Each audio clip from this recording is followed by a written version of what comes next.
اعوذ باللہ من الشیطان الرجیم بسم اللہ الرحمن الرحیم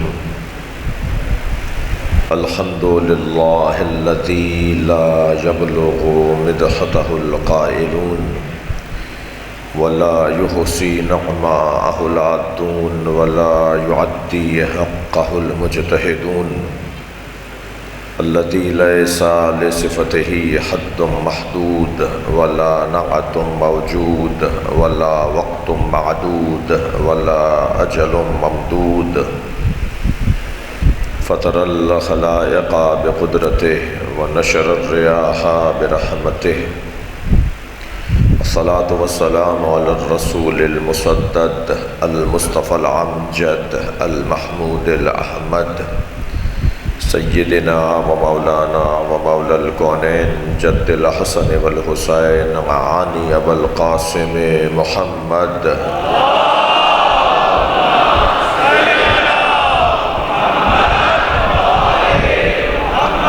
وآلہ الطیبین الطاہرین المعصومین الذین قال اللہ انما یرید اللہ لیذہب عنکم الرجس اہل البیت وَيُطَهِّرَكُمْ تَطْهِيرًا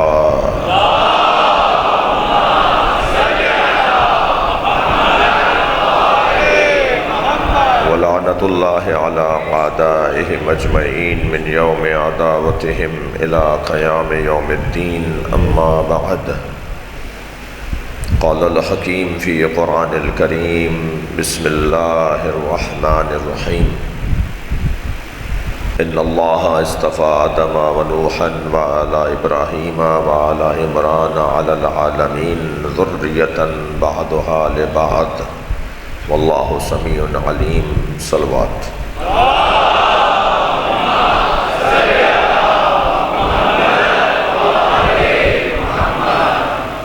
بچے کا ہے ناظم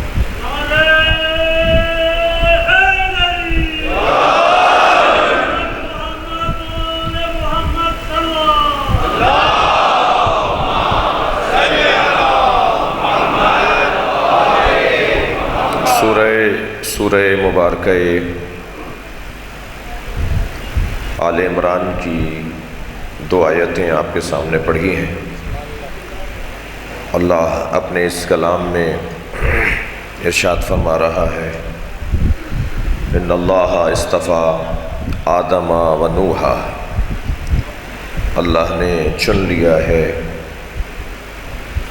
ابراہیم کو اور اللہ نے چن لیا ہے آدم کو اور نوح کو، وعلی ابراہیم وعلی عمران، اور آل ابراہیم کو اور آل عمران کو عالمین میں چن لیا ہے۔ یہ انتخاب سرحدوں میں محدود نہیں ہے، یہ انتخاب جغرافیہ کا پابند نہیں ہے، یہ انتخاب زبانوں میں اور ویزوں میں اور پاسپورٹوں میں محدود نہیں ہے۔ جب اللہ کا انتخاب عالمین کا ہے تو پھر نظریہ بھی عالمین کا ہوگا، پھر عقیدہ بھی علاقائی نہیں ہوگا، پھر نظریات بھی محدود نہیں ہوں گے۔ جب عالمین میں اللہ نے آدم، نوح، آل ابراہیم، آل عمران کو چن لیا ہے تو پھر عالمین سے مراد صرف زمین نہیں ہے بلکہ آسمانوں میں بھی ان کا احترام ہے اور غیر انسانی مخلوق میں بھی ان کی تعظیم ہے۔ صرف اور صرف ان لوگوں کا احترام انسانوں میں نہیں ہے بلکہ ہر اللہ کی مخلوق پر یہ منتخب ہے۔ ہم نے چن لیا ہے، اللہ نے چن لیا ہے۔ اللہ اعلان کر رہا ہے ان اللہ اصطفیٰ آدم و نوحا، اللہ نے آدم اور نوح کا انتخاب کر لیا اور ابراہیم کی اولاد اور عمران یعنی ابو طالب کی اولاد کا اللہ نے انتخاب کر لیا ہے عالمین پر۔ یہ صرف یہاں والوں میں معروف نہیں ہے، بلکہ وہاں والے بھی ان کی تعظیم ایسے ہی کرتے ہیں، بلکہ اور جملہ بہتر کروں کہ وہاں والوں میں تعظیم بہتر ہے، یہاں والے اپنی عقل کا غلط فائدہ اٹھاتے ہیں، اپنے اختیار کا غلط فائدہ اٹھاتے ہیں۔ ہر مخلوق الہی انہیں اپنا امام مانتی ہے، پتھروں پر ان کی حکومت ہے، پودوں پر ان کی حکومت ہے، حیوانات ان کی تعظیم کرتے ہیں، انسان اگر انسان ہو تو ان کی تعظیم کرتا ہے۔ صلوات پڑھیں ذرا محمد و آل محمد۔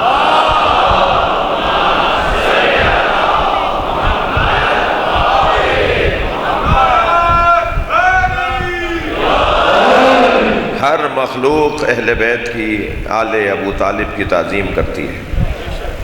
عزیزان گرامی، یہ میری اور آپ کی قسمت اچھی ہے کہ ہم جس دروازے پر بیٹھے ہیں اس سے اچھا دروازہ نہیں ہے۔ دنیا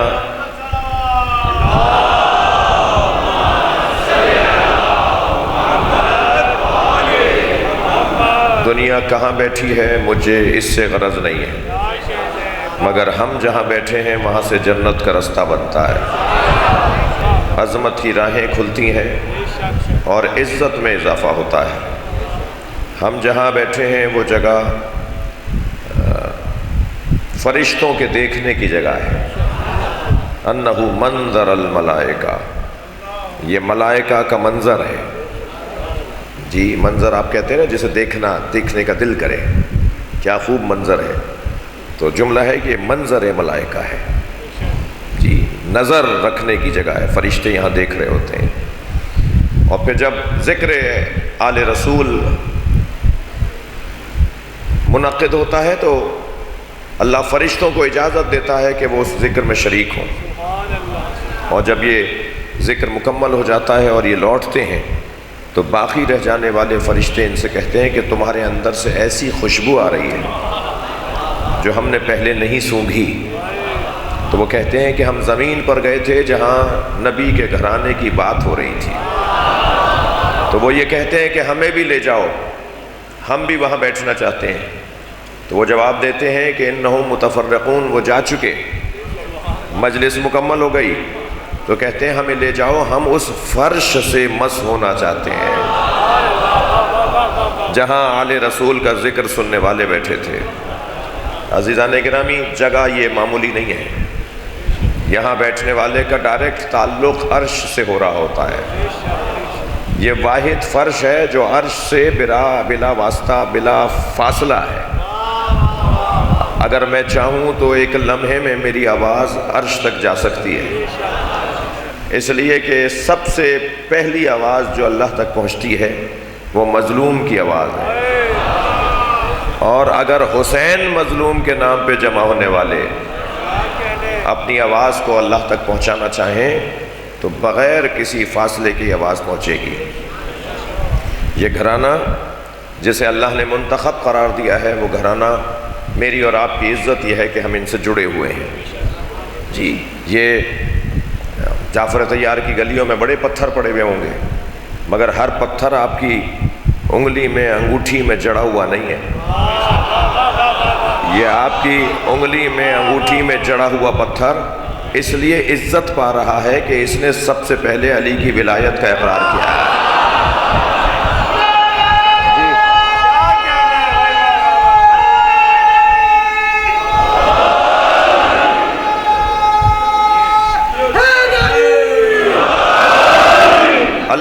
اللہ اللہ میرا اور آپ کا مقام، اگر ہم چاہیں تو ہمارا مقام، صرف وہ مقام جڑنے میں اور بننے میں نیت کا مسئلہ ہے۔ جتنی نیت صاف پاک ہوتی چلی جائے گی فوراً ایک لمحے میں تار جڑتا چلا جائے گا۔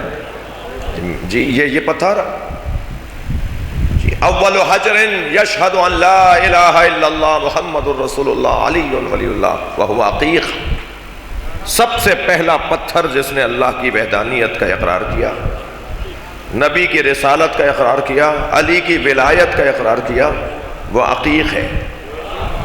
تو اگر پتھر علی کی ولایت کا اقرار کرے تو قابل عزت ہو جاتا ہے، تو کیسے انسان علی کی ولایت کا اقرار کر کے جنتی نہیں ہوں گے؟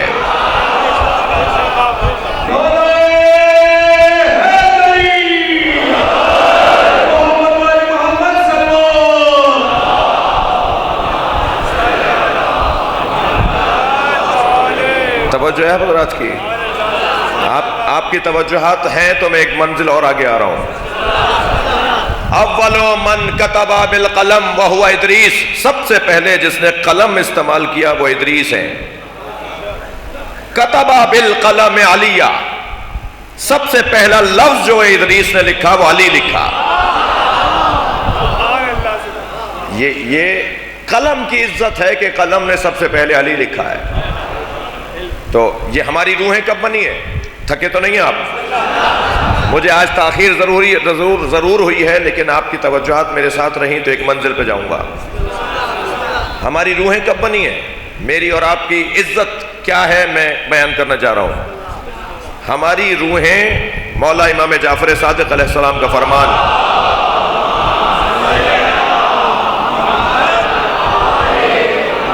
ان اللہ خلق الارواح قبل الاجساد بألف عام، اللہ نے روحوں کو جسموں کی خلقت سے 2000 سال پہلے خلق کیا ہے۔ یعنی آپ کے پردادا اور آپ کی روح ایک ساتھ بنی تھی۔ سمجھا رہا ہوں اس حدیث کو، آپ کے ساتھ میں دادا اور آپ کی روحیں ایک ساتھ بنی تھی، روحیں سب کی ایک ساتھ بنی ہیں۔ یہ اللہ نے جسے چاہا جب چاہا بھیجا۔ ہمارے آباء و اجداد کی روح اور ہماری روح، اور نہیں معلوم اللہ نے جو طے کیا ہوا ہماری نسلوں میں جو روحیں ہیں وہ سب بنی ساتھ ہیں، مگر آئے سب اللہ کی مرضی کے مطابق ہیں۔ کوئی دادا کی روح میں، کوئی پردادا کی روح میں، کوئی پردادا کے روپ میں روح آئی، کوئی پوتوں کی روح میں روپ میں روح آئے گی۔ 2000 سال پہلے اللہ نے روحوں کو خلق کیا۔ توجہ کر لیا آپ نے؟ اور آہستہ آہستہ اللہ نے اپنی مرضی و مشیت کے مطابق روحوں کو بدنوں میں منتقل کیا۔ ان اللہ خلق الارواح قبل الاجساد بألف عام، 2000 سال پہلے اللہ نے روحوں کو خلق کیا۔ فجعل اعلیھا، تھکے نہیں تو بات کروں، اللہ نے ان ارواح میں سب سے اعلیٰ روحوں کو قرار دیا ہماری روحوں کو۔ مولا صادق فرما رہے ہیں سب سے اعلیٰ روح، سب سے بڑی روح کون سی ہیں؟ اعلیٰ و اشرفہ ارواح محمد، ساری روحوں میں سب سے عظیم روح نبی کی روح۔ وعلی وفاطمہ والحسن والحسین والائمۃ بعدہم، اور آئمہ حسین کی نسل میں آنے والے، ان سب کی روحوں کو اللہ نے ساری روحوں میں اعلیٰ اور اشرف قرار دیا ہے۔ جب ساری روحیں برابر نہیں ہیں تو سارے بدن برابر کیسے ہوں گے؟ روحوں کو اللہ نے بہت پہلے خلق کیا، اور پھر ان روحوں میں سب سے اعلیٰ اور اشرف روح ائمہ اہل بیت کی ہے۔ جی، نبی کی روح، مولا علی کی روح، امام حسن، جناب زہرا کی روح، یہ ارواحیں روحوں میں سردار روحیں، اور ہمارے سامنے رکھ دیا گیا تھا ولایت علی کو، ہمارے سامنے رکھ دیا گیا تھا اللہ کی وحدانیت، نبی کی نبوت کو، اور ہماری روحوں نے وہاں اقرار کیا تو یہاں ہم اقرار کر رہے ہیں۔ جی، آپ جب لا الہ الا اللہ، آپ جب حسین حسین کہتے ہیں تو یہ آپ کی زبان کہتی ہے یا آپ کی روح؟ زبان سے کہنے والے اور ہوتے ہیں، روح سے کہنے والے اور ہوتے ہیں۔ جی،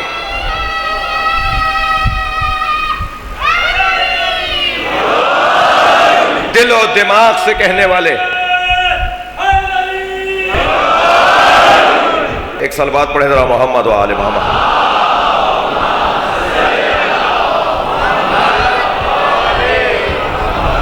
آگے بڑھے بات، گفتگو یہ ہے کہ حضرت ابو طالب نے اپنی اولاد کی تربیت کیسے کی۔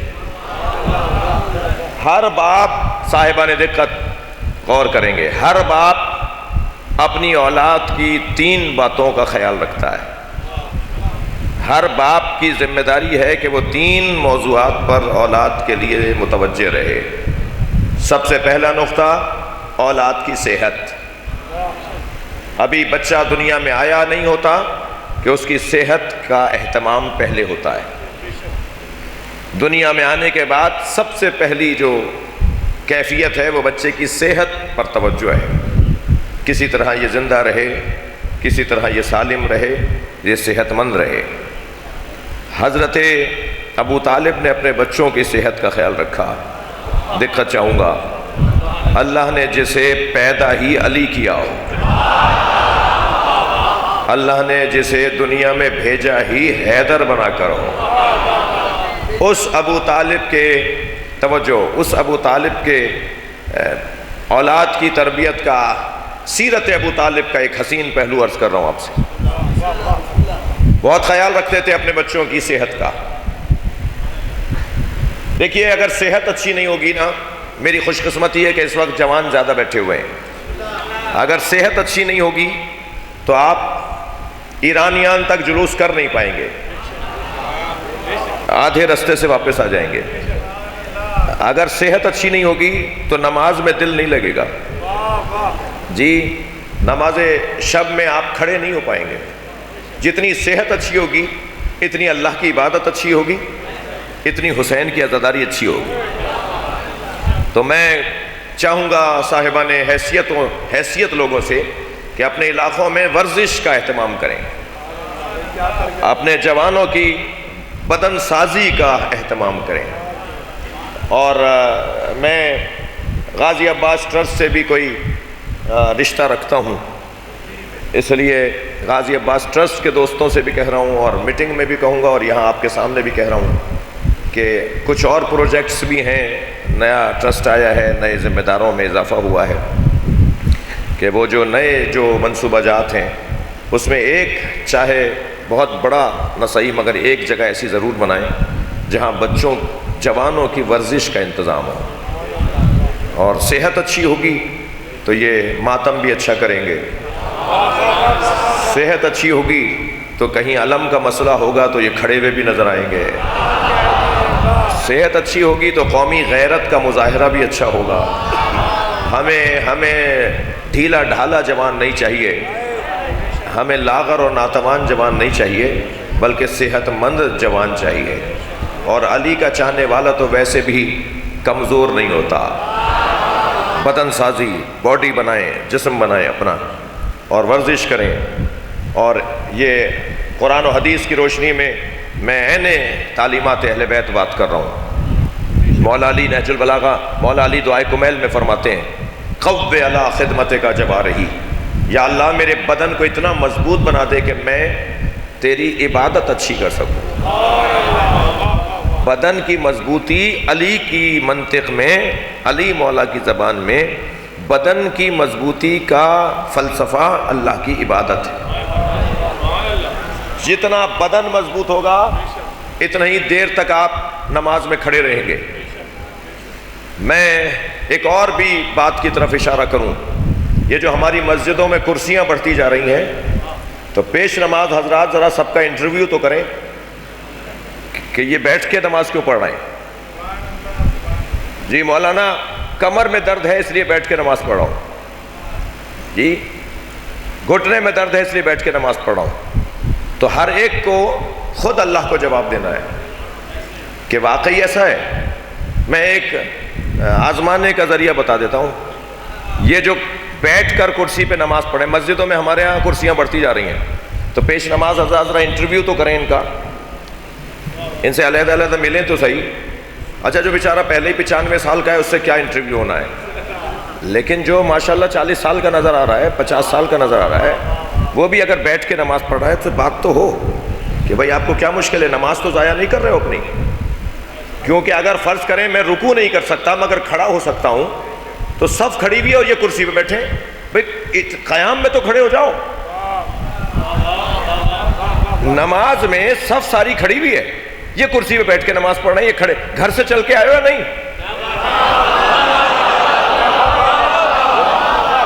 تم مسجد میں آ کے کرسی پہ بیٹھ گئے تو تم جو کھڑے نہیں ہو رہے تمہاری نماز باطل ہے۔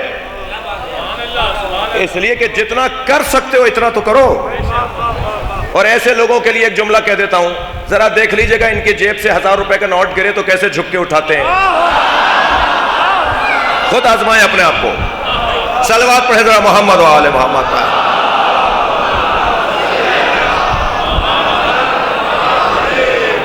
مجھے معاف کیجئے گا، میں یہ بہت اچھی بات نہیں ہو رہی۔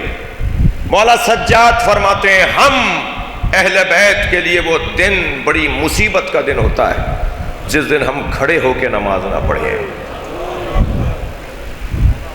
اور پھر فرمایا کہ میری دادی نے 3 دن تک بیٹھ کے نماز پڑھی، میرے دادا علی نے 3 دن تک بیٹھ کے نماز پڑھی، میری پھوپھی زینب نے جب بیٹھ کے نماز پڑھی تو میں نے ان سے پوچھا کہ پھوپھی اماں آپ تو عالمہ غیر معلمہ ہیں، تو فرمایا کہ کھانا اتنا کم ہے کہ میں اپنے حصے کا کھانا بھی بچوں میں کھلا دیتی ہوں، میں بغیر کھائے کتنے دن کھڑی رہوں۔ جی یہ کیفیت ہے۔ نہیں عزیزوں، میں نماز گزاروں سے گزارش کر رہا ہوں اپنے آپ کو دھوکہ نہیں دو۔ ہاں بیمار ہیں تو خود جانتے ہیں کہ کتنا کر سکتے ہیں، سجدے میں نہیں جا سکتے مگر رکوع میں جا سکتے ہیں تو رکوع میں جاؤ، یہ کیا بات ہوئی؟ سجدے میں نہیں جا سکتے تو قیام بھی نہیں کر رہے، رکوع میں بھی نہیں جا رہے۔ جتنا کر سکتے ہو اتنا کرو گے ورنہ نماز باطل ہو جائے گی۔ جی پہلے ہی ہماری نمازوں کا کیا حال ہے، کیا حال ہے ہماری نمازوں کا، بے حال نماز ہے، بے حال نمازوں میں بھی یہ حال۔ تو کچھ تو اہمیت جو اللہ نے نماز کی فضیلت رکھی ہے اس کی طرف توجہ چاہوں گا۔ بدن کمزور اللہ کو اچھا نہیں لگتا، مضبوط بدن کے لوگ، گزارش کروں گا انتظامیہ کے لوگوں سے بھی اور سیاسی لوگوں سے بھی جو اقتدار میں ان لوگوں جن کے پاس فنڈز آتے ہیں مسائل حل کرنے کا، تو اس طرح کے سینٹرز ہر علاقے کے اندر بنائیں تاکہ ہمارے جوان چاق و چوبند رہے، صحت مند رہے اور اچھا رہے۔ حضرت ابو طالب بنی ہاشم کے بچوں میں 2 مقابلے کرواتے تھے، ایک ریس کا دوڑ کا مقابلہ اور ایک کشتی کا مقابلہ۔ ناراض تو نہیں ہو رہے؟ ایک دوڑ لگانے کا مقابلہ اور ایک کشتی کا مقابلہ حضرت ابو طالب کرواتے تھے بنی ہاشم کے بچوں میں، اور مقابلے کے بعد انہیں نوازنا، انہیں حوصلہ افزائی کرنا، ان کو ان کی قدردانی، ان کی حوصلہ افزائی فرماتے تھے۔ سن کے آپ کو خوشی ہوگی، میں پڑھ کر پڑھ رہا ہوں کہ امیر المومنین جب مقابلے کے وقت میں آتے تھے نا تو فرماتے تھے بابا مجھے دوڑنے والا مقابلہ اچھا نہیں لگتا،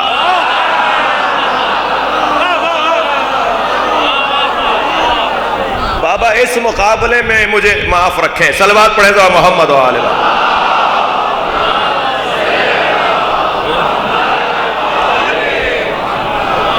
اس مقابلے میں علی شریک نہیں ہوتے تھے، توجہ ہے؟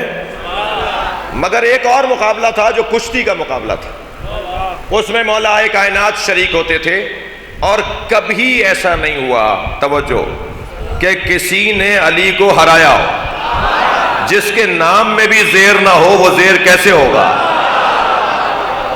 ہمیشہ میرے مولا غالب رہے، ہمیشہ میرے مولا نے کشتی میں اپنے سامنے والے کو ہرایا۔ سن کر آپ کو خوشی ہوگی کہ جس مقابلے میں علی مثلا 10 بچوں کو پچھاڑ دیتے تھے، گرا دیتے تھے، اس پر غالب آ جاتے تھے، تو وہ آپس میں دوسرے دن کی تیاری کرتے تھے کہ علی نے آج یہ اور یہ انداز اپنایا ہے، اور یہ سب اسی کی تیاری کر کے آتے تھے، اور جب دوسری دفعہ مولا آتے تھے تو ایک نیا انداز ہوتا تھا، اور پھر یہ کہتے تھے کہ آج علی نے یہ انداز اور اس دن یہ انداز، تو ان دونوں اندازوں پر توجہ رکھو۔ مگر جب علی پھر بعد والے مرحلے پہ آتے تھے تو ایک نیا انداز۔ ہمیشہ علی کا مقابلے والے کو، مقابل کو پچھاڑنے کا جو انداز ہوتا تھا وہ مختلف ہوتا تھا، اور اتنا مختلف اور اتنا غالب یہ انداز تھا کہ آپ کا نام حضرت ابو طالب نے ظہیر رکھ دیا۔ ظہیر کہتے ہیں جس کی پشت مضبوط ہو، جی جس کی کمر مضبوط ہو اسے ظہیر کہتے ہیں جی۔ الان انکسر ظہری، یہ مصائب میں آپ نے جملے سنے کہ مولا حسین نے مولا عباس کی شہادت پہ فرمایا اب میری کمر ٹوٹ گئی، تو ظہر یعنی کمر، پشت۔ ظہیر جس کی پشت بہت مضبوط ہو اسے ظہیر کہتے ہیں۔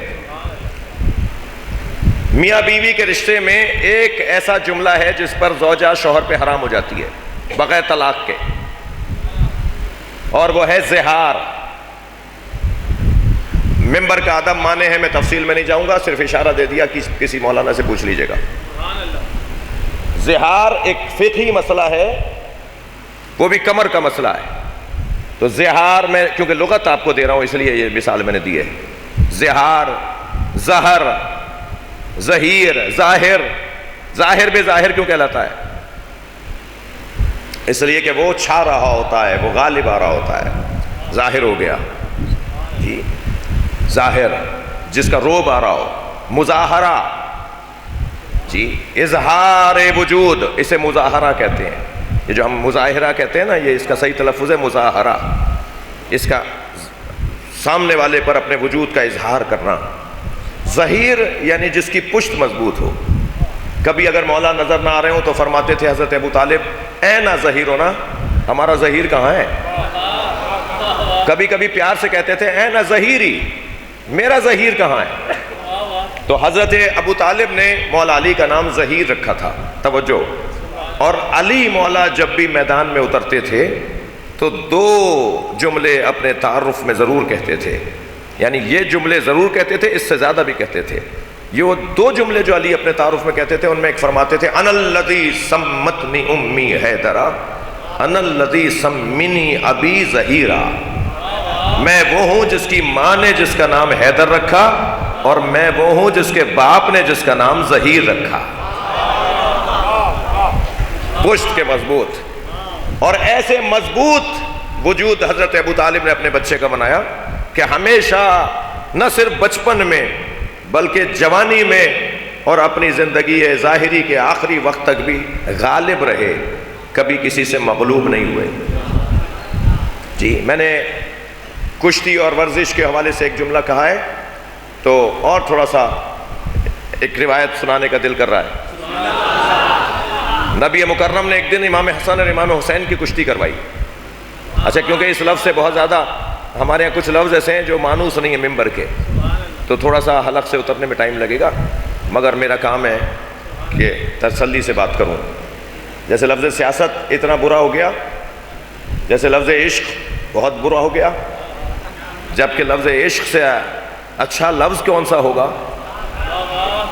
عاشق کہتے ہی اسے ہیں جو حسینی ہو، اور کائنات کے سب سے بڑے عاشق کو حسین کہتے ہیں۔ تو عشق کا مطلب ہی کچھ اور ہے، جو مطلب کچھ اور بنا دیا گیا۔ ایسے ہی یہ جو لفظ یہی مضمون ہوتا ہے کہ عاشق یار کا ہر حال میں ممنون ہوتا ہے۔ علی کو ماننا ہر ایک کی قسمت میں نہیں ناصر، علی کو ماننے والے حلالی خون ہوتا ہے۔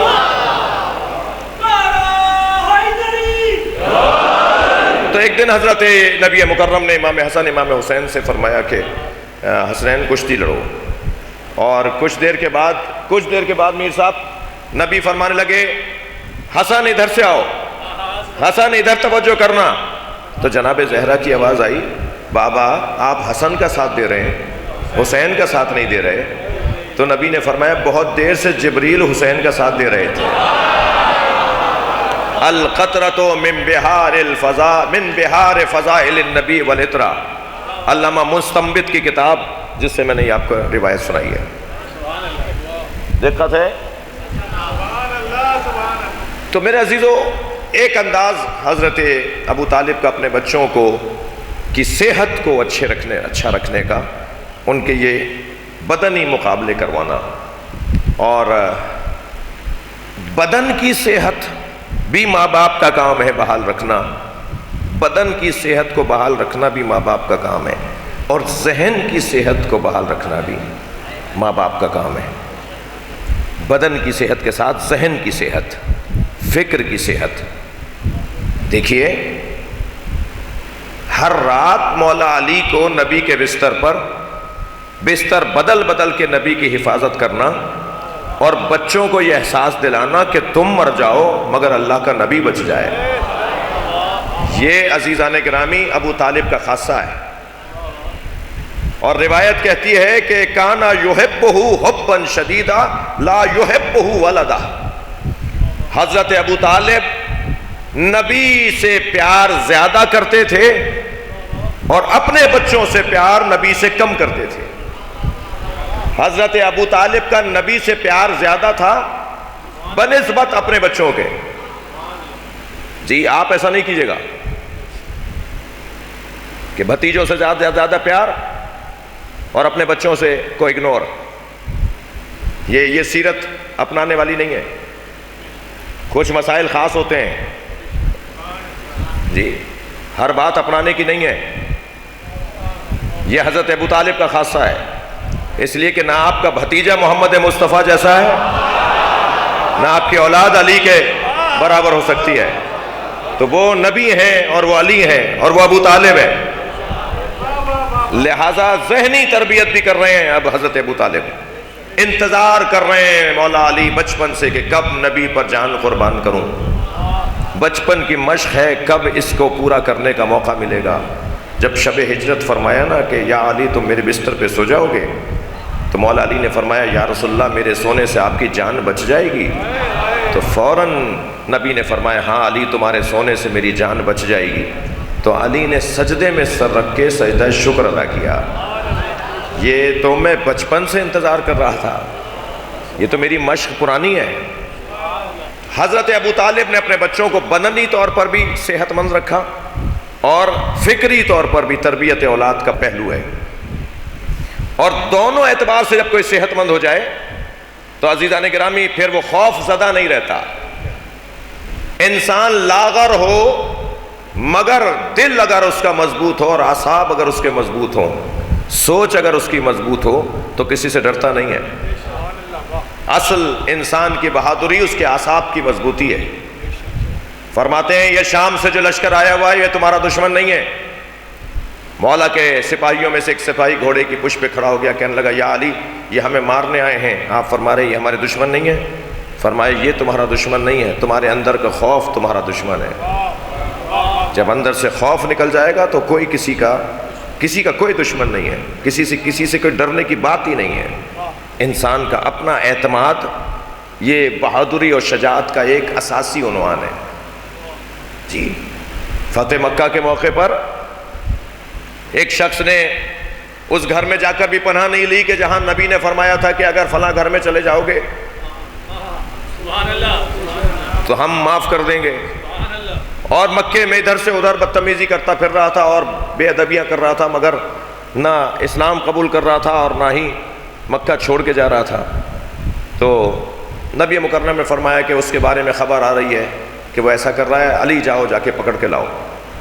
اور وہ چلا گیا حضرت ام ہانی کے گھر میں. ام ہانی حضرت امیر المومنین کی بہن، مولا علی کی بہن، حضرت ابو طالب کی بیٹی. بی بی ام ہانی نے اس کی گردن پکڑ لی، پوچھ سے آپ نے ہاتھ پکڑ لگا کے اس کو پکڑ لیا اور اسے لا رہی تھی نبی کے پاس گرفتار کروانے.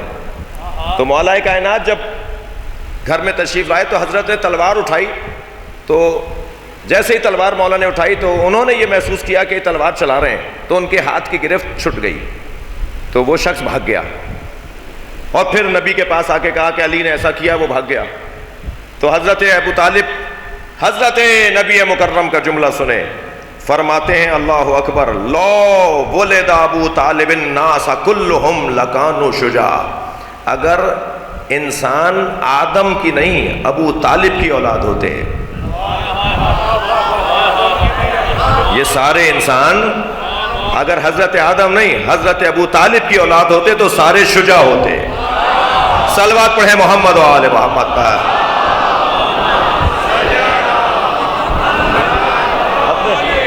اپنے بچوں کو مضبوط بنایا حضرت ابو طالب نے.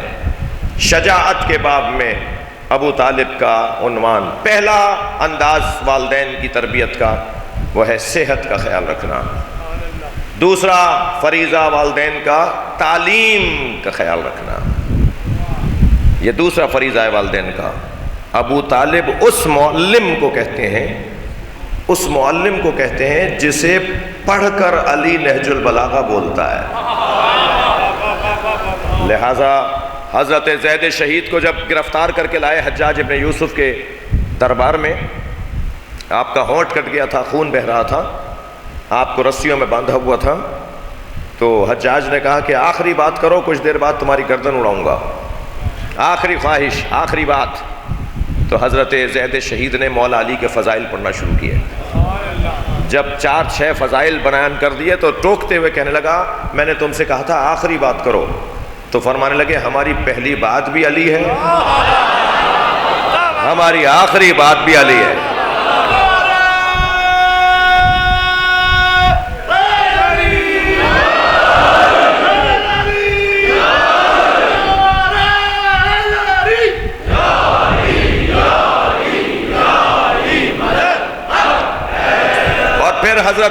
حضرت زید شہید نے مولا کی شان میں آیات قرآنی پڑھنا شروع کی۔ توجہ ہے، ٹوکنے لگا تو فرمایا انہانی ان تلاوت القرآن، تم مجھے قرآن پڑھنے سے روک سکتے ہو؟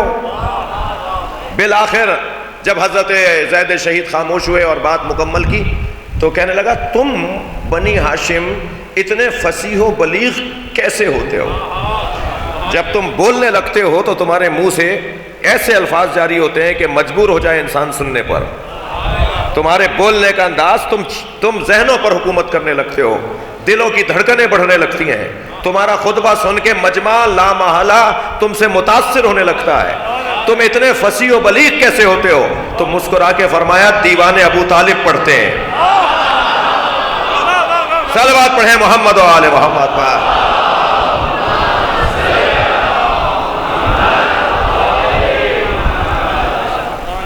صحت کے ساتھ تعلیم، یہ حضرت ابو طالب نے پوری نسل کو تعلیم عطا کی ہے۔ اور تیسرا کام حفاظت ہے بچوں کی، کہ اپنے بچوں کو محفوظ کیسے رکھا جائے۔ حفاظت کا انتظام حضرت ابو طالب اپنے بچوں کے لیے، خود بچوں کو اتنا شعور دے دیا جائے، میں آپ کے لیے بات کر رہا ہوں کہ وہ اپنی حفاظت کا انتظام خود کرنا جانتے ہو۔ اور عزیزو، بات حضرت عقیل کی ہو رہی ہے، بات حضرت جعفر کی ہو رہی ہے، مولا علی کی بات تو علی کی بات ہے، ان کے ساتھ اللہ کے ارادے شامل ہیں، ان کے ساتھ حفاظت پروردگار شامل ہے۔ یہ آل عمران کا انتخاب اس گھرانے کا اعزاز اور افتخار ہے۔ صحیفہ سجادیہ میں 54 دعائیں ہیں مولا کائنات۔ ایک صلوات پڑھیں ذرا محمد و آل محمد۔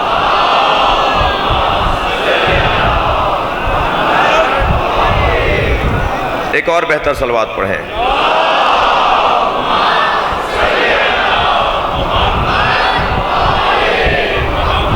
صحیفہ سجادیہ امام زین العابدین کی مجموعہ کلام، مجموعہ دعا، مجموعہ ادعیہ، اس میں 54 دعائیں ہیں۔ اور اس کے بعد جو دعاؤں کا مزید سلسلہ ہے وہ ہے مما الحق ببعض نسخ الصحیفہ، اس میں 7 دعاؤں کا اضافہ ہے اس عنوان کے ساتھ۔ پھر ان 7 دعاؤں کے ساتھ 7 دنوں کی 7 دعاؤں کا اضافہ ہے۔ اس طرح 68 دعاؤں کا مجموعہ ہے صحیفہ سجادیہ۔ 54 وہ دعائیں، پھر ملحقات، اور پھر 7 دن کی ہفتے کی دعائیں، ٹھیک ہے؟ تو 54 میں 7 اور 7 14 جوڑ دیجئے، 68 دعاؤں کا مجموعہ ہے یہ صحیفہ سجادیہ۔ جو ملحقات صحیفہ سجادیہ ہے اس میں 4تھی دعا اللہ کی بارگاہ میں مولا سجاد مانگ رہے ہیں، مگر میرے عزیزو وہ دعا اللہ کی بارگاہ میں ہے، مگر فضائل اہل بیت اور آل عمران کے انتخاب کی وجہ بتا رہے ہیں۔ آواز آ رہی ہے اللہم یا من خص محمدن وآلہ بالکرامہ، سب سے پہلی صفت مولا فرما رہے ہیں کہ اللہ نے آل محمد کو جو عظمت عطا کی ہے، سب سے پہلی عظمت آل محمد کو اللہ نے یہ دی ہے کہ اللہ نے کرامت سے خلق کیا ہے انہیں۔ اللہم یا من خص محمدن وآلہ بالکرامہ، 7 کمالات بیان کیے ہیں امام سجاد نے، اور ان میں پہلی فضیلت مولا کی زبان پر یہ ہے کہ اے وہ اللہ کہ جس نے محمد اور آل محمد کو کرامت سے مخصوص کیا ہے۔ یہ محمد و آل محمد اللہ کا کرم ہے، یہ محمد و آل محمد اللہ کی کرامت ہے، اور خود محمد و آل محمد کا وجود کرامت ہے۔ امامت لطف الہی ہے، محمد و آل محمد اللہ کی کرامت ہے۔ میں اور آپ جس دروازے سے جڑے ہوئے ہیں نا، یہ اللہ کی کرامت کا دروازہ ہے۔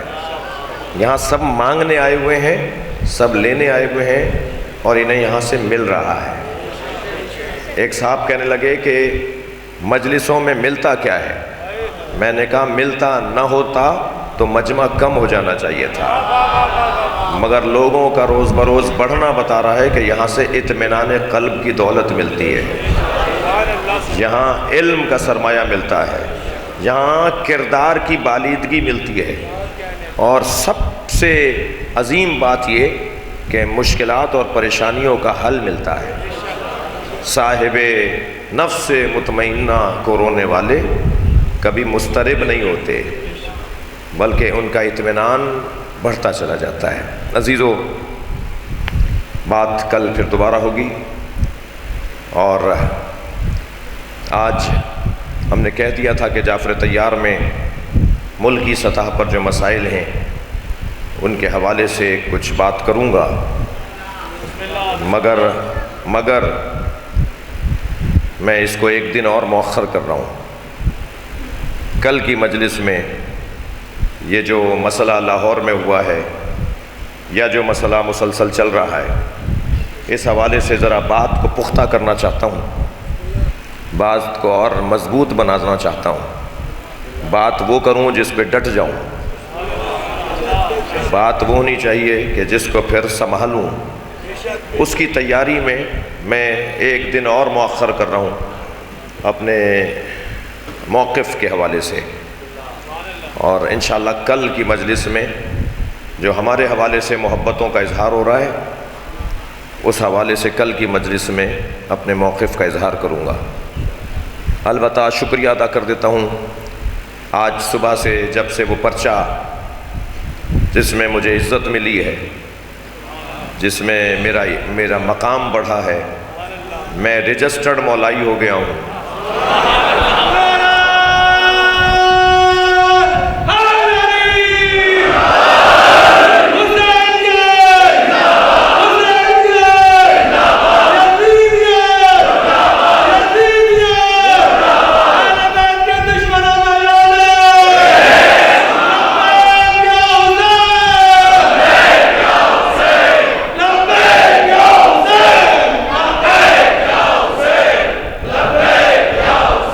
بلندتر صلوات پڑھیں گے محمد و آل اللہ صلی اللہ علیہ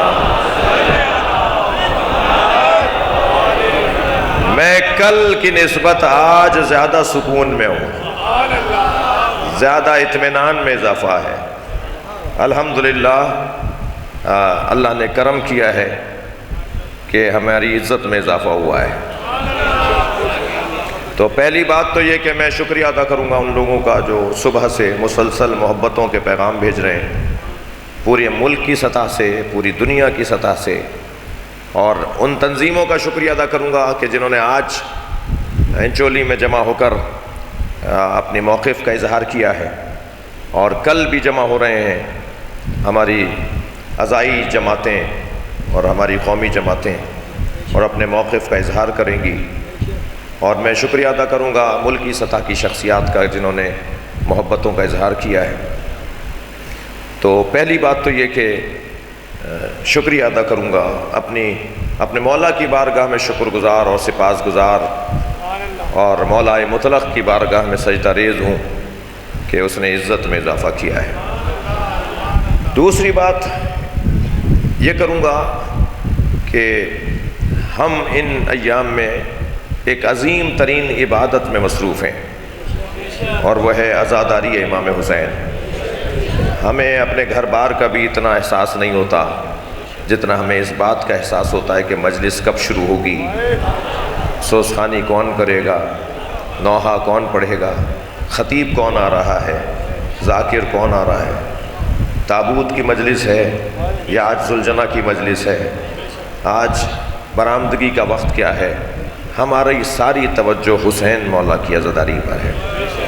تو دوسری بات یہ کروں گا جس پر آپ سے چاہوں گا کہ آپ میرے عقیدے کے ساتھ ہم نوائی بھی کریں، اور وہ یہ کہ ان دنوں میں ہم کوئی اور بات نہیں کریں گے، ہم صرف اور صرف عزاداری کو شدید کریں گے، اور عزاداری شدید تر ہوتی چلی جائے گی۔ اور میری گزارش یہ ہوگی، توجہ چاہوں گا، میری گزارش یہ ہوگی کہ سال گزشتہ مولا کے نام پر پورے پاکستان کے 70 سال کا ریکارڈ بنا تھا، اس سال چہلم پر ہم ایشیا کا ریکارڈ بنائیں گے۔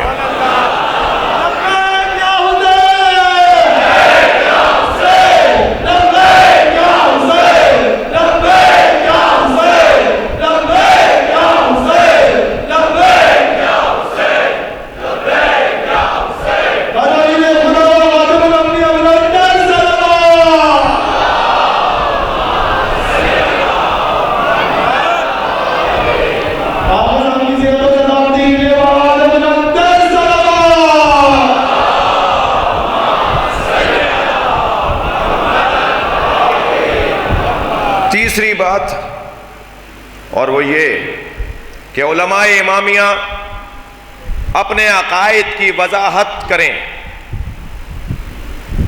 علماء امامیہ بتائیں کہ ہم کہاں تک سمجھوتا کر سکتے ہیں اور کہاں ہم سمجھوتا نہیں کر سکتے۔ ہمارا مذہب کا کون سا اصول ہے کہ جس کے بارے میں ہم کوئی سمجھوتا نہیں کر سکتے؟ مثلاً جو مولا علی کا کھلا دشمن ہے، اس کے بارے میں علماء امامیہ بتائیں، میرے بزرگ بتائیں، پاکستان کے بزرگ بتائیں کہ کیا ہم سمجھوتا کر لیں؟ تو یہ علماء امامیہ بتائیں گے۔ یہ تیسرا عنوان تھا۔ چوتھا عنوان جو میں کل آپ کے سامنے عرض کروں گا انشاءاللہ، کہ جو میرے ساتھ محبت کی گئی ہے لاہور میں، تو پنجاب کے مومنین کو مخاطب کروں گا، تو کل عرض کروں گا کہ مجھے کیا کہنا ہے۔ عزیزو، یہ پہلی دفعہ نہیں ہو رہا اور آخری دفعہ نہیں ہوا، ہماری تو تاریخ ہی یہ ہے۔ ہم نے تو جانیں دے کر اور خون دے کر اپنے نظریے کو یہاں تک پہنچایا ہے، اور آگے بھی ہمیں کوئی اضطراب نہیں ہے۔ عزائے امام حسین جاری و ساری رہے گی، ہمیشہ سے زیادہ رہے گی، ہمیشہ سے زیادہ اہتمام کے ساتھ رہے گی۔ پاکستان کے سنی کو کسی غلط فہمی کا شکار نہیں ہونے دیں گے، پاکستان کے شہریوں کو بدگمان نہیں ہونے دیں گے۔ سنی ہماری جان ہے۔ کچھ تکفیری ہیں جو سنی بھائیوں کے ذہن میں کچھ رس گھولنا چاہتے ہیں، کچھ زہر گھولنا چاہتے ہیں، تو ہم الحمدللہ اپنے بیانات اور اپنی مجالس کے ذریعے سنی بھائیوں کو کسی غلط فہمی کا شکار نہیں ہونے دیں گے، اور ہم مل کر حسین مولا کا ذکر کرتے رہیں گے۔ چلیے اپنے ذہنوں کو ذرا اس امام مظلوم کی مصیبت کی طرف لے چلیے، جس نے سب سے زیادہ مصیبتوں کا سامنا کیا ہے۔ رونے والوں، میں مولا علی علیہ السلام کی زیارت نامے کو پڑھ رہا تھا، اس میں لکھا تھا السلام علیکہ اولا مظلوم، سلام ہو سب سے بڑے مظلوم اس لیے کہ اول کا ایک ترجمہ پہلا، پہلے کو بھی اول کہتے ہیں اور سب سے بڑے کو بھی اول کہتے ہیں۔ سب سے بڑے مظلوم علی تم پر ہمارا سلام۔ جب زیارت امیر المومنین میں نے یہ پڑھا نا تو خیال آیا کہ سب سے بڑے مظلوم تو حسین ہیں۔ صبح سے عصر تک لاشیں اٹھائے، اور لاشیں بھی ایسے لاشیں، بعض لاشوں پہ حسین بہت روئے ہیں، خاص طور پر علی اصغر کے لاشیں پر۔ ننھا سا لاشا، گرمی بڑی شدید تھی، دھوپ میں تپش بہت تھی، امام نے لاشے پہ ابا کا دامن ڈالا ہوا تھا، اور جب خیمے کے قریب آئے تو خیال آیا ماں دیکھ کے مر جائے گی، تو الٹے پیر واپس ہوئے۔ پھر خیال آیا کہ ماں پوچھے گی کہ بچہ کہاں گیا، تو پھر آگے بڑھے۔ اسی اثنا میں حسین کبھی آگے جاتے تھے کبھی پیچھے، کہ خیمے سے پردہ ہٹا، سامنے سکینہ کھڑی نظر آئی۔ بی بی کو پتا تھا کہ بابا بھائی کو پانی پلانے لے گئے۔ جب دیکھا نا کہ کچھ دیر پہلے جو بھائی تڑپ رہا تھا وہ اب بابا کی گود میں آرام سے سو رہا ہے، تو وہیں سے آواز دے کر کہا بابا میں بھی پیاسی ہوں، بابا مجھے بھی پانی پلا لائیے۔ حسین کیا بتائیں کہ کیسا پانی پلایا، اجرکم اللہ اجرکم اللہ۔ جب بی بی سکینہ کی آواز بڑھنے لگی نا، بابا سے بات کرنے کا اندازہ ہوا جناب رباب کو کہ حسین آ گئے ہیں، تو جناب رباب کتنی جلدی در خیمہ پر آئی ہوں گی، ہر اہل دل اس کا اندازہ لگا سکتا ہے۔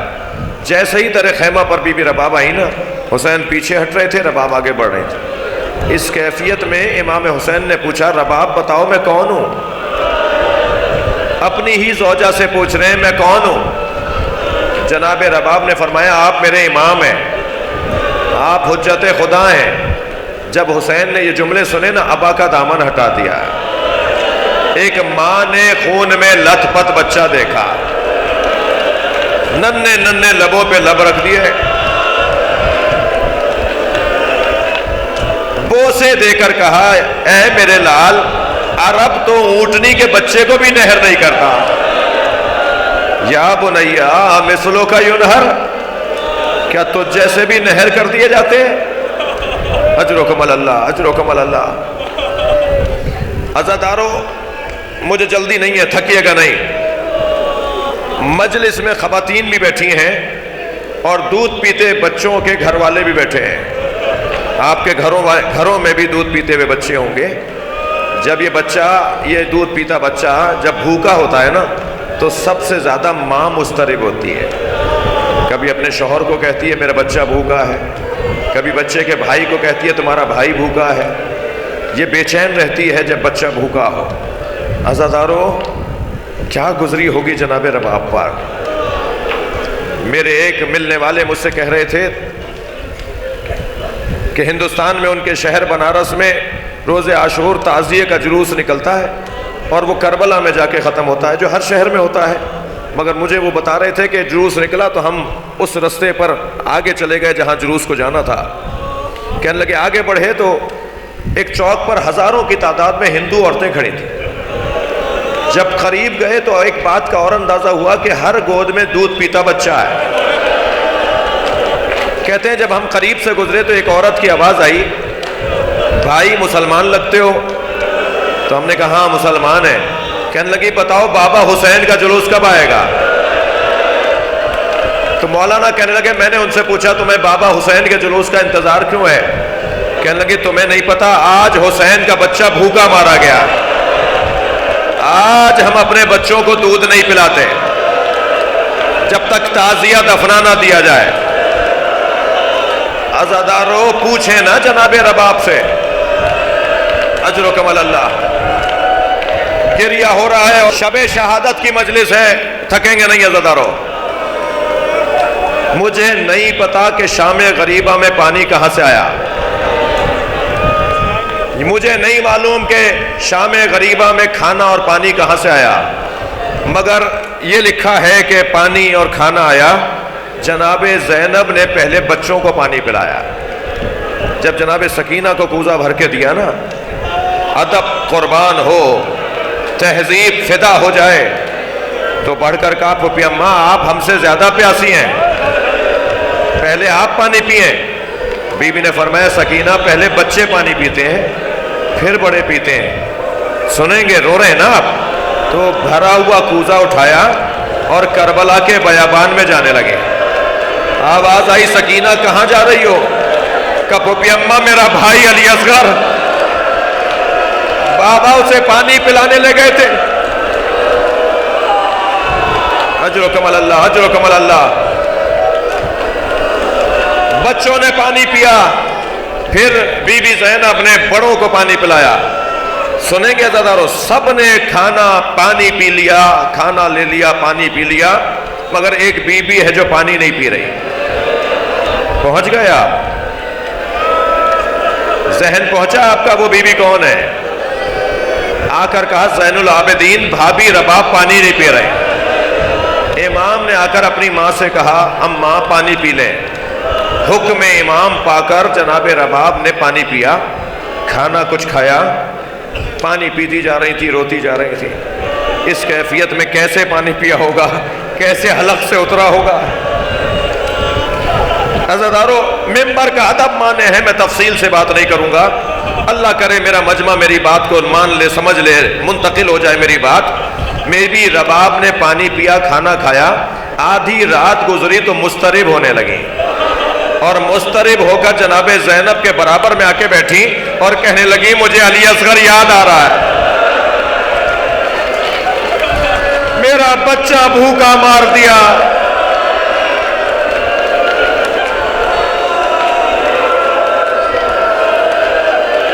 اجرکم اللہ، اجرکم اللہ۔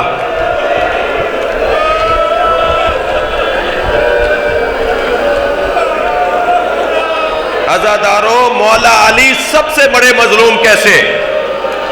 میرے ذہن میں خیال آیا کہ امام حسین بڑے مظلوم ہوئے نا، اتنے لاشیں اٹھائے، اتنے منظر دیکھے، اتنی مصیبتیں امام نے اٹھائیں، سب سے بڑے مظلوم مولا علی کیوں ہیں؟ سنیں گے، حسین مولا نے لاشیں تو بہت اٹھائے، مصیبتیں بھی بہت دیکھیں، مگر زینب کے سر سے اترتی چادر نہیں دیکھی۔ اللہ اکبر۔ مولا علی اس لیے سب سے بڑے مظلوم ہیں کہ علی کے سامنے جلتا ہوا دروازہ گرا، علی کے سامنے جلتا ہوا دروازہ گرا۔ اب سلام ہو اس امام پر جس نے کبھی سکینہ کو تماچا لگتے دیکھا، جس نے کبھی ماں رباب پر اٹھتا ہوا پتھر دیکھا، جس نے کبھی پھوپھی زینب کے سر سے اترتی چادر دیکھی۔ اجر و کمل اللہ۔ عزادارو جب میرے مولا حسین گھوڑے سے زمین پر آ گئے نا، شمر اور سنان خنجر لے کر آگے بڑھے اور چاہتے تھے کہ حسین مولا کو شہید کریں، ان کا گلو اقدس بریدہ کریں، تو ایک یزیدی لشکر کے سپاہی نے کہا اتنا رک جاؤ کہ حسین کی روح پرواز کر جائے۔ امام کے بدن میں تحرک نہیں تھا، امام کے بدن میں تحرک نہیں تھا، تو خولی نے کہا کہ کیسے طے کریں ابھی حسین زندہ ہیں؟ تو اس نے کہا میں ایک جملہ کہوں گا، اگر حسین زندہ ہوئے تو اٹھ کے بیٹھ جائیں گے۔ سب نے مڑ کر اسے دیکھا، بولو کیا بول رہے ہو؟ تو اس نے کہا حسین زمین کربلا پر ہیں اور سپاہیوں نے زینب پر حملہ کر دیا۔ امام نے کوہنیوں پہ زور دیا، اپنا ہاتھ فضا میں بلند کیا، پہلے میرا گلا کاٹو۔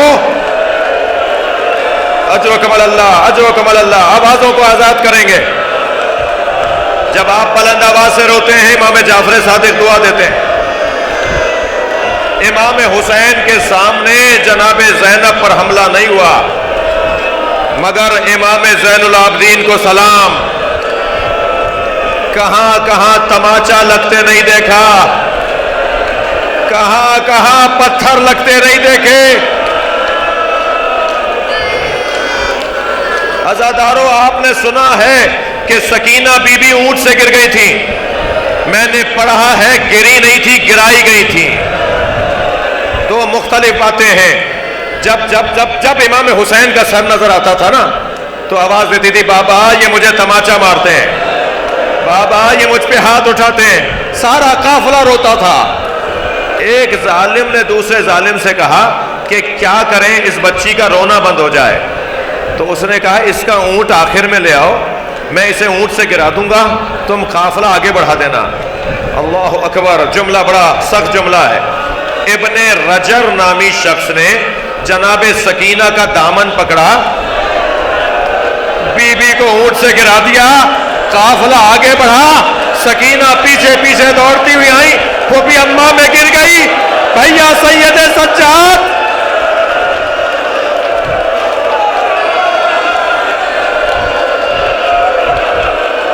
سر حسین بولا،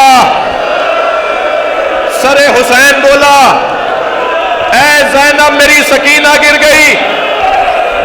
جناب زینب نے خود کو سواری سے گرا دیا اور گئی اس جانب جہاں سے قافلہ آ رہا تھا. کیا دیکھا؟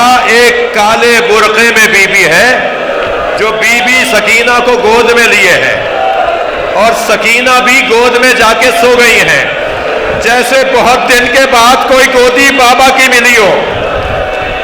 بی بی زینب آگے بڑھی اور فرمایا بی بی یہ بچی میری ہے، مگر مجھے تم سے دو سوال ہیں. پہلا سوال تو یہ ہے کوئی ہم پہ رحم نہیں کرتا، تم کون ہو جو ہم پہ رحم کھا رہی ہو؟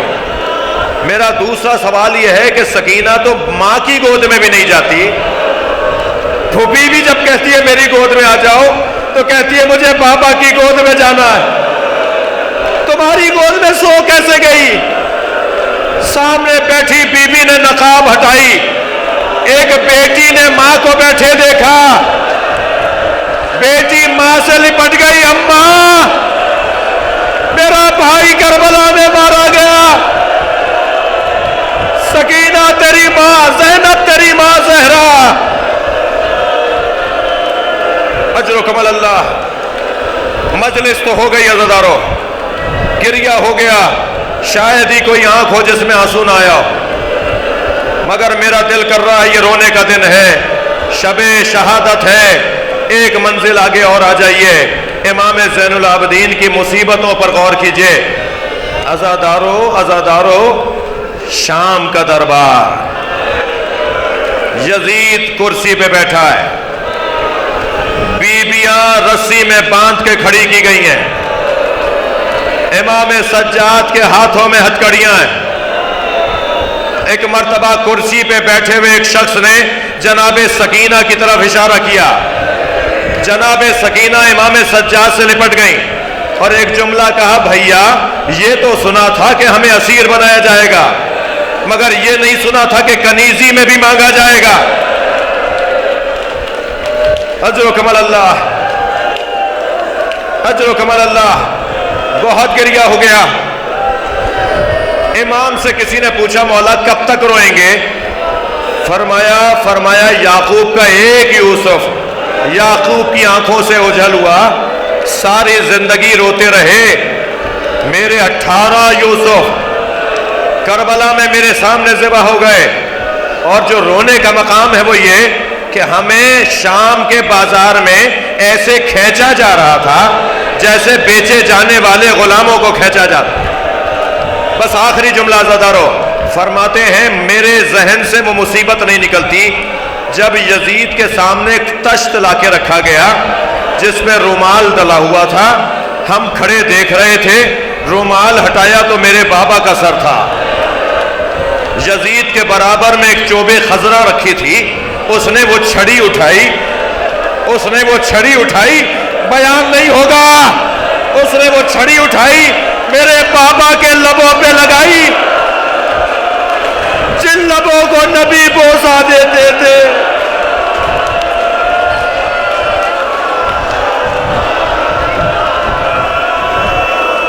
الا لعنت اللہ علی قوم الظالمین. ماتم حسین.